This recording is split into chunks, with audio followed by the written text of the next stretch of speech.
Coucou, je voulais vous parler de la parution du manuel Outils pour le français CE2 que je suis fière d'avoir coécrit avec Sylvia Minta et Alice Elbling.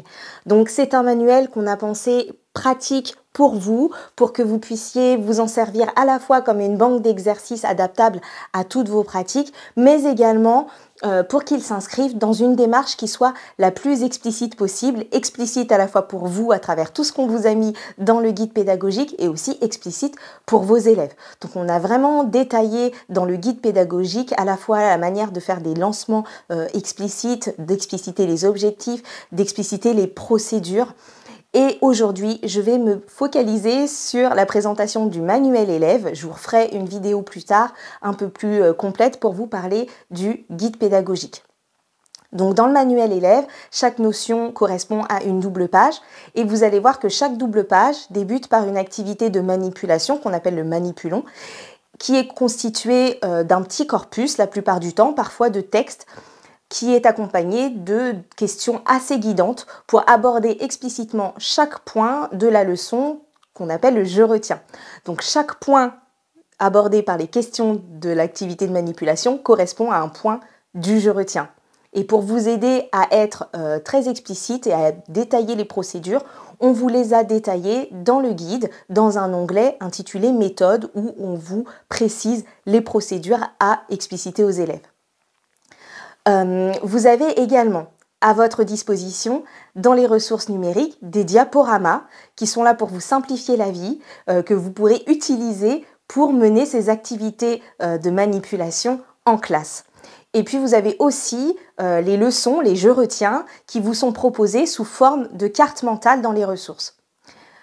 Quant aux activités proposées dans les exercices, vous allez voir que chaque compétence travaillée est indiquée avant chaque série d'exercices et pour vous aider à choisir, le niveau de difficulté d'exercice est indiqué par 1, 2 ou 3 étoiles.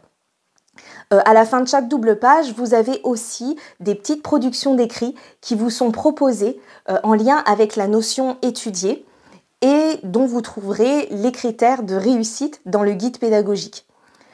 Vous avez aussi sur chaque double page des petites activités qu'on appelle les qui dit vrai, qui sont des petites activités réflexives sur un point de langue sous forme d'un dialogue entre deux élèves qui débattent d'un point de langue. Et ces petites activités-là, vous pourrez les mener en collectif ou leur donner en individuel.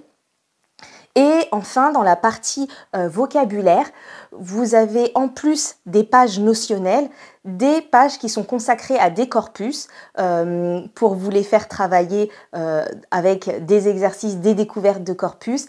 Et également, vous trouverez des cartes mentales de chacun des corpus proposés.